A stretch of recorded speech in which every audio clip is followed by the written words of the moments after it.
আমাকে একজন ফোন করে বলছিলেন যে দিদি ভাই আমি এরকম আরসিএমে যুক্ত হয়েছি, কিন্তু আমি কোথাও বেরোতে পারছি না, আমি যে মার্কেটিং করব সেই জায়গাটা সেই স্কোপটা আমি পাচ্ছি না। কেন পাচ্ছি না? কারণ আমি একটা গ্রাম থেকে বিলং করি।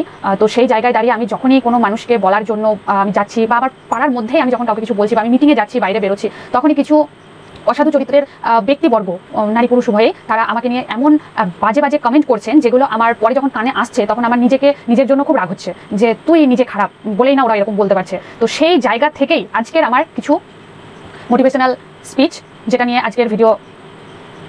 আজকের অনুষ্ঠান আমি শুরু করতে চলেছি। আমি তার নাম নিচ্ছি না, কিছু প্রাইভেসি আমাকে বজায় রাখতেই হয়, কারণ এটা ভার্চুয়াল প্ল্যাটফর্ম। সেই জায়গায় দাঁড়িয়ে আমার ভিডিওটি যারাই দেখছেন, আপনাদের প্রিয় চ্যানেল আরসিএম ব্লগ, সেখানে আপনাদেরকে স্বাগত জানাই। আপনাদের মধ্যেও নিশ্চয়ই এরকমই কিছু সমস্যা এসে বাধা দেয়, আপনারা যারা আমার গুরুবর্গের মধ্যে রয়েছেন। তো আমি আমার সিনিয়র, আমার গুরুবর্গকে স্মরণ করে আমি কিছু কথা আপনাদেরকে বলতে যাচ্ছি, যেগুলো আমার গুরুবর্গরাও আমাকে শিখিয়েছেন, তারাও আমাকে এইভাবে মোটিভেট করেছিলেন, যার জন্য আজ আমি আপনাদেরকে মোটিভেট করার জন্য আসতে পেরেছি। দেখুন, প্রথমে আপনাদেরকে একটি কথা বলি, মানুষ দেখেই শেখে। সবসময় জানবেন, আমরা সাইকোলজিতে পড়েছি যে মানুষ অর্থাৎ একটি শিশু অনুকরণ করে। প্রথম অনুকরণ তার মাকে, তার পরিবারের লোকজনকে করে। যদি দেখা যায় সেই শিশুটি এরকম দেখছেন ছোটবেলা থেকে, তার মাকে কিভাবে বোঝায় আপনাদের, কিছুটা নাটকীয় ভঙ্গিমায় বোঝালে হয়তো আপনারা একটু এনজয় ফিল করবেন।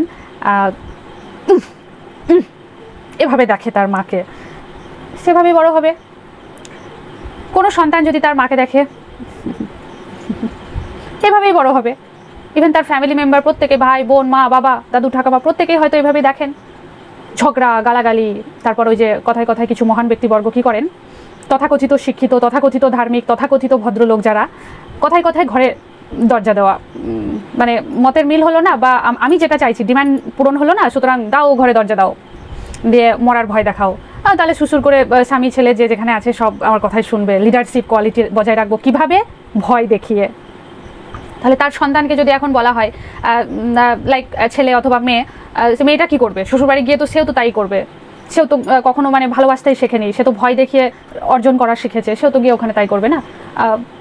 এরকমও করতে পারে যে এই ঘুমের ওষুধ একটা খেয়ে 10টার ভয় দেখানো, এই আমি বিষ খাচ্ছি, আমার এই কথাটা না শুনলে আমি পুলিশে দেবো, ইত্যাদি ইত্যাদি দিয়ে তারপর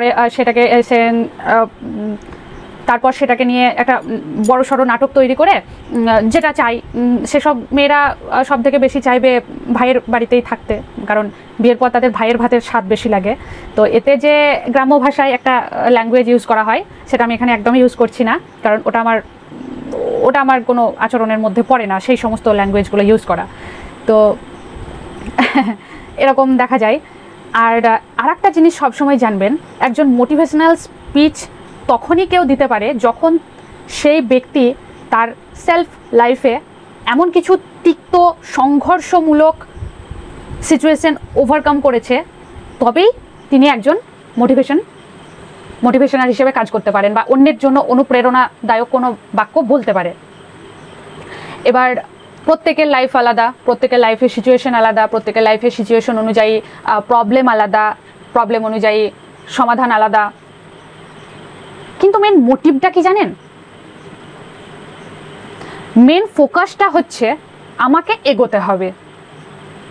তো যিনি আমাকে ফোনে তার দুঃখ শেয়ার করছিলেন, তার মন খারাপটি শেয়ার করছিলেন, তিনি অবশ্যই, আমি আশা করি আপনি ভিডিওটা দেখছেন। আপনি এবং আপনারা প্রত্যেক দর্শক বন্ধুর জন্যই বলছি, এগুলোকে একদম গুরুত্ব দেবেন না। আমি পার্সোনালি হয়তো বয়সের দিক থেকে, অভিজ্ঞতার দিক থেকে, অ্যাচিভমেন্টের দিক থেকে ঠিক ততটা শীর্ষে পৌঁছাইনি, যতটা শীর্ষে পৌঁছালে আত্মজীবনী প্রকাশ করা যায়। হয়তো এতটুকু এখান থেকে যদি ধরি, এতটুকু হয়তো পৌঁছেছি, কিন্তু এই জার্নিটা আমার এখনো বাকি আছে। তো সেদিন হয়তো আপনারা শুনতে পারবেন যে এই মানুষটাও জীবনে কতটা সংঘর্ষ করেছে, তার ভাগ্যের সঙ্গে, তার কর্মের সঙ্গে, তার কর্মবন্ধনের সঙ্গে। তো কার্মিক ব্লকেজ আপনাদের পিছু করে টানা করে বেড়ায়, যেটা আপনার প্রতিবেশী রূপে, আপনার আত্মীয় প্রিয়জন রূপে, আপনার বিভিন্ন সম্পর্কে জর্জরিত আত্মীয় প্রিয়জন মানুষজন, তারা প্রত্যেকেই, যারা শত্রুপক্ষ, তারা সর্দি কাশির মতো আপনার জীবনে আসবে আর যাবে, আসবে আর যাবে, জন্ম জন্মান্তর ধরে 500 বছর, 100 বছর, 200 বছর, 60 বছর, 1 বছর, 1.5 বছর।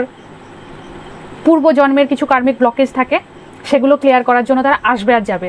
সর্দি কাশির মতো, ইনফ্লুয়েঞ্জা, কিছুদিন একটু নাক ঝরিয়ে ও ঠিক হয়ে যাবে, একটু সূর্যালোকে বসে একটু সর্ষের তেল মেখে ধৈর্য ধরে অপেক্ষা করে গরমটা সহ্য করলে কেটে যাবে। তো আপনাদের প্রত্যেককে ঠিক তেমনভাবেই ধৈর্য ধরতে হবে, তেমনভাবে ধৈর্য ধরে আপনাদেরকে খাড়া রোদের মধ্যে সর্ষের তেল মেখে বসে থাকতে হবে। নাক ঝরা বন্ধ হয়ে যাবে, কোনো ওষুধ লাগবে না। আর যদি ওষুধে যেতেই হয় তো এরকম মোটিভেশনাল কিছু ভিডিও দেখে নিন। আর আপনার মধ্যে যে ইমিউনিটি পাওয়ার রয়েছে, আপনার বডিতে যে ইমিউনিটি পাওয়ার রয়েছে, সেটি তো আপনাকে শারীরিকভাবে সুস্থ রাখে, বাট আপনার মধ্যে প্রত্যেকের নিজের নিজের ধর্মের যে শক্তি, যে ঊর্জা, সেটাই আপনার আত্মার ইমিউনিটি পাওয়ার। আর সেই আত্মার ইমিউনিটি পাওয়ারই আপনাকে সেই সমস্ত অস্বস্তিমূলক কথাবার্তা, সেই সমস্ত অস্বস্তিমূলক কার্মিক ব্লকেজগুলো যখন ক্লিয়ার হচ্ছে, অর্থাৎ নাক ঝরছে আপনার সর্দির, তখন আপনাকে স্থিরভাবে শক্তভাবে ধরে রাখবে।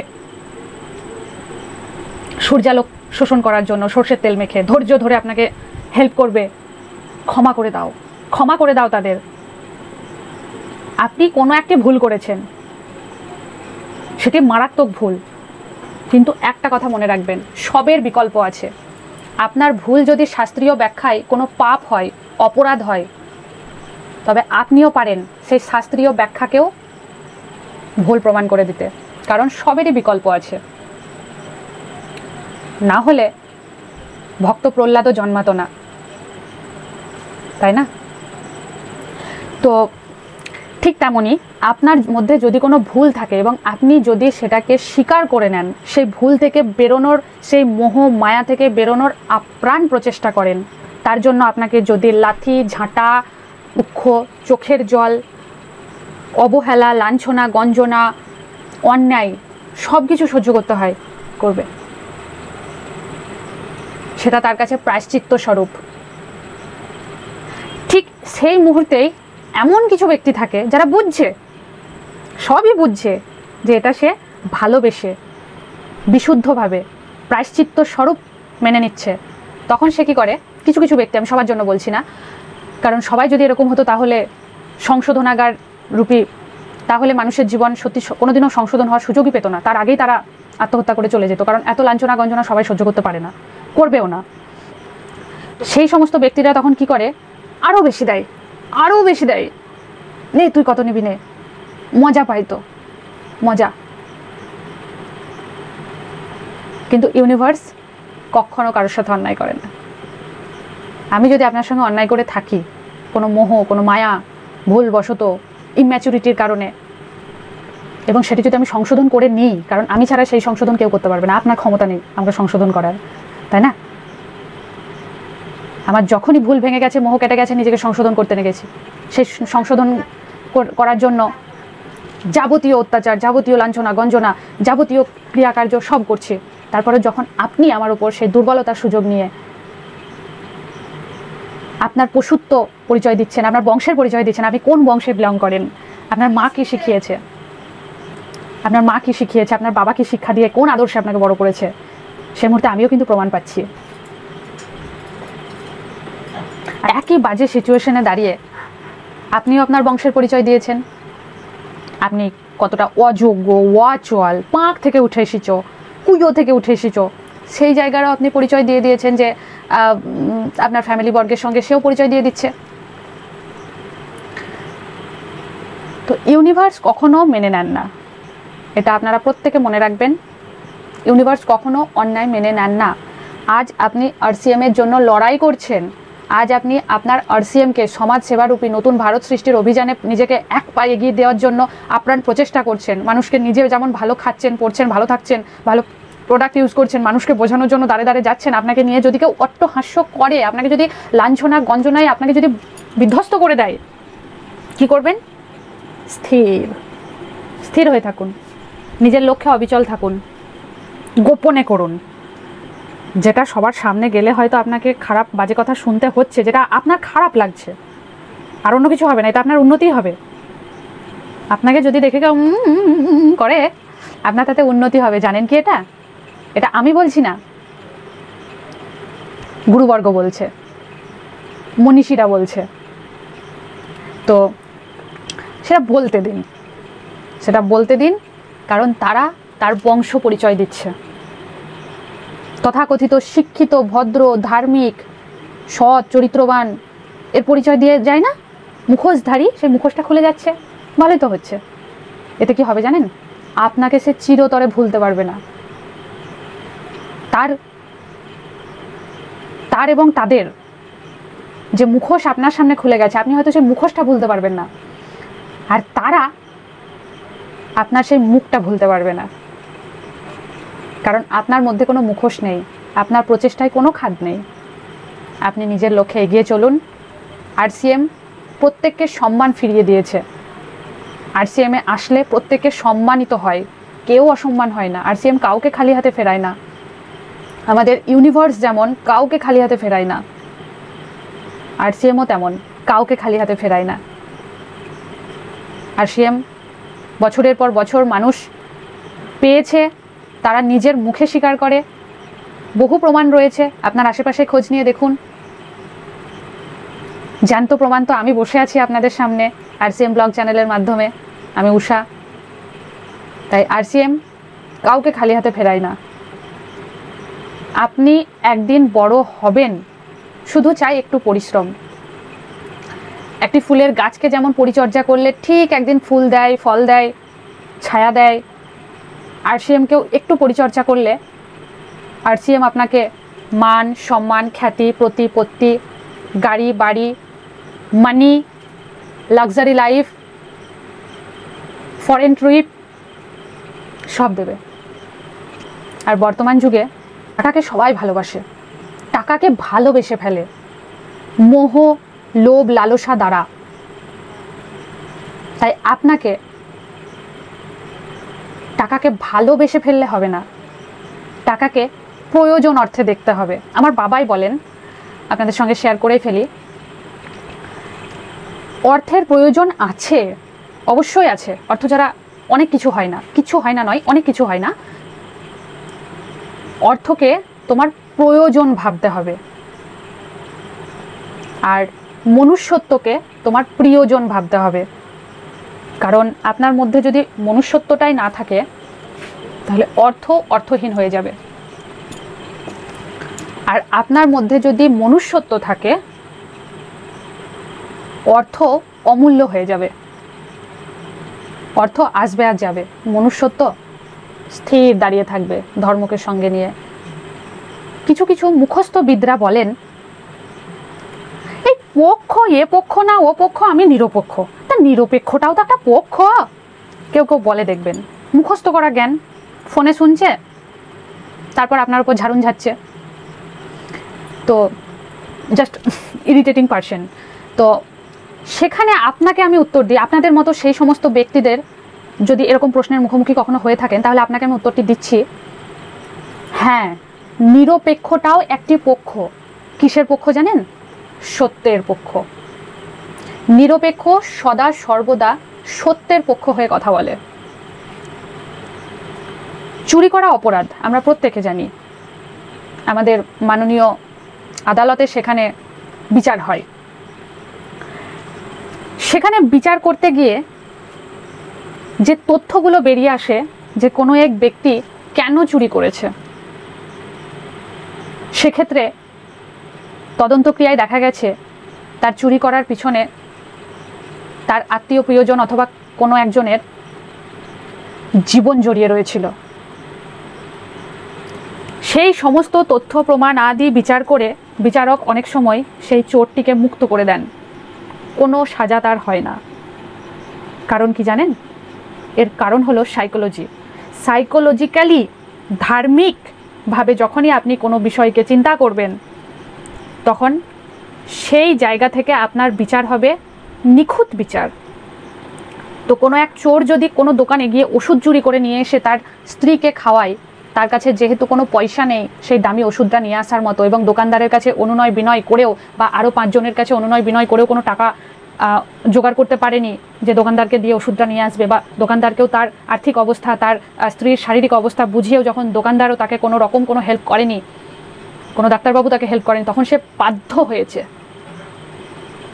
হয়েছে চুরি করতে, এবং সে ওষুধ নিয়ে এসে তার স্ত্রীকে বাঁচিয়েছে। সেক্ষেত্রে অপরাধ মঞ্জুর করে নেওয়া হয়, সেক্ষেত্রে অপরাধের শাস্তি সম্পূর্ণ দেওয়া হয় না। তাই আপনার অপরাধ একটাই, আপনি একজন মহিলা হয়ে মানুষের কাছে যাচ্ছেন, মানুষকে বোঝাচ্ছেন, বা পুরুষ হয়েও, পুরুষদেরকেও অনেক সমস্যার মুখোমুখি হতে হয় এভাবে আরসিএম প্রচারের ক্ষেত্রে। তো সেই জায়গায় দাঁড়িয়ে এমন কারোর কাছে গেছেন আরসিএম বোঝাতে, আপনার আত্মীয় প্রিয়জনের মধ্যে কেউ একজন হবে, কিংবা খুব অন্তরঙ্গ কাছের বন্ধুই হবেন, আপনাকে ইগনোর করেছে, 10টা কথা শুনিয়ে দিয়েছে, আপনাকে নিয়ে পিএনপিসি প্রচুর অপপ্রচার সব করে নিয়েছে। বছরখানেক পর যখন সে বুঝেছে বিষয়টা, কিংবা টুকিটাকি অন্যের কাছ থেকে প্রোডাক্ট একবার ইউজ করে দেখেছে, তখন আপনাকে তো আর বলার মুখ নেই যে ভাই প্রোডাক্টগুলো খুব ভালো রে, তা আমার একটা কার্ড করে দে, আমি ব্যবহার করব, বা তোর বৌদিকে খাওয়াচ্ছিলাম, খুব ভালো রেজাল্ট পেয়েছি, তো আমি এবার একটা নিজের কার্ড করব। আপনাকে তো বলার মুখ নেই না। তখন সে কি করছে, ভাঙবে তবে মচকাবে না, মানে আপনার কাছে হারবে না। তখন সে অন্য একজনের কাছ থেকে লুকিয়ে কার্ড বানাচ্ছে, লুকিয়ে কার্ড বানানোর পর আপনাকে সবসময় এড়িয়ে যাচ্ছে, আপনার সামনে ধরা দেবে না, কিন্তু আরসিএম খাচ্ছে। সে সমস্ত ব্যক্তিও আপনি আপনার চোখের সামনে পাবেন। ক্ষমা করে দিন, ক্ষমা ধর্মই হচ্ছে আসল ধর্ম।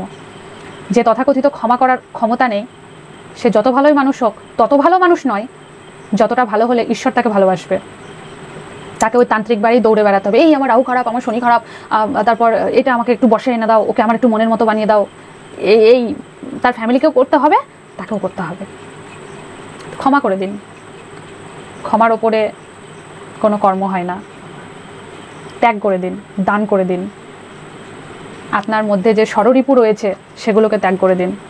লোভ, মোহ, মদ, মাশ্চর্য সব ত্যাগ করে দিন। আর দান করবেন আপনার মনোভাব।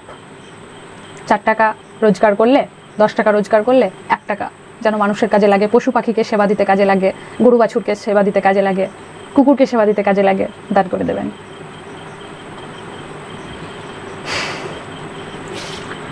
আমাদের আরসিএম এগুলোই শেখায়।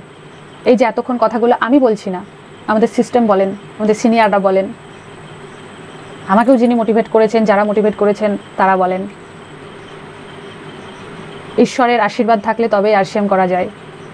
কারণ আমাদের স্যাররা কথাটা খুব বলেন, কারণ কি জানেন, কারণ গড ব্লেসিং সেই পায় যার মধ্যে সেবার মনোভাব থাকে। তার সর্বস্ব দিয়ে নয়, তাহলে তো তাকেই 2 দিন পর বাটি হাতে বেরোতে হবে। তার সর্বস্ব দিয়ে নয়, তার সামর্থ্য দিয়ে, যতটুকু সামর্থ্য ততটুকু কায় মনোবাক্যে যে মানুষকে হেল্প করে। তাই আপনি একজন আরসিএম টিম মেম্বার হয়ে, একজন লিডার হয়ে আপনি মানুষকে হেল্প করছেন, ভালো প্রোডাক্ট সাজেস্ট করছেন, তাদের রেকমেন্ডেশনগুলো আপনি পূরণ করছেন, তাদেরকে ইনকামের একটা সোর্স তৈরি করে দিচ্ছেন, বাড়ি গিয়ে তার পরিচর্যা করছেন, তার হয়ে আরও 5 জনকে মিটিংয়ে অ্যাটেন্ড করে জয়েন করিয়ে দিচ্ছেন। সবটাই তো সেবা। ভারতবাসী হয়ে ভারতের জিনিস দ্রব্য ব্যবহার করার জন্য উপযুক্ত করে তুলছেন মানুষকে, তো বিশাল বড় সেবা। ভিডিওটা বলতে বলতে হয়তো প্রচুর লং হয়ে যাবে, এতটা শোনার মতো ধৈর্য হয়তো আপনাদের সকলের থাকবে না। তো এরকমই মোটিভেশনাল স্পিচ যদি আপনারা শুনতে চান, আমাকে একটু লাইক কমেন্টের মাধ্যমে জানাবেন, যাতে আমি উৎসাহিত হয়ে এই বিষয়টিকে পরবর্তী পর্বে আরও এগিয়ে নিয়ে যেতে পারি। তবে সর্বশেষে দিদিভাই আপনাকেও বলবো, কোনো রকম কোনো ছোট মন মানসিকতা নিয়ে আপনি জর্জরিত হয়ে পড়বেন না মন খারাপে। আপনি এগিয়ে যান, আপনি যেভাবে কাজ করছেন, আপনি যেভাবে জয়েনিং বাড়াচ্ছেন, তাতে আপনার সাফল্য খুব শীঘ্রই, আসন্ন সাফল্যে আপনি নিজেকে আরও মোটিভেট করে রাখুন, উৎসাহিত করে রাখুন। এরকম অন্ধকার আপনার ঘুচে যাবে, সূর্যের আলো যেদিন পড়বে, যেদিন আপনি রয়্যালিটি পাবেন, আপনার রয়্যালিটি অ্যাচিভ করার পর আপনি দেখতে পাবেন আপনার একটু একটু করে স্বপ্নগুলো পূরণ হতে থাকবে। আপনি যখন বড়লোক হয়ে যাবেন, ইনঅ্যাক্টিভ ইনকাম যখন আপনার অনেক বেড়ে যাবে, তখন তারাই আপনার সঙ্গে দেখা করবে, কথা বলবে। আপনার প্রশংসায় তারা বিভোর হয়ে যাবে। সেই দিনটার জন্য আপনি অপেক্ষা করবেন আর ধৈর্য সহকারে থাকবেন আর সিএমের জয় জয়কার করবেন। ধন্যবাদ।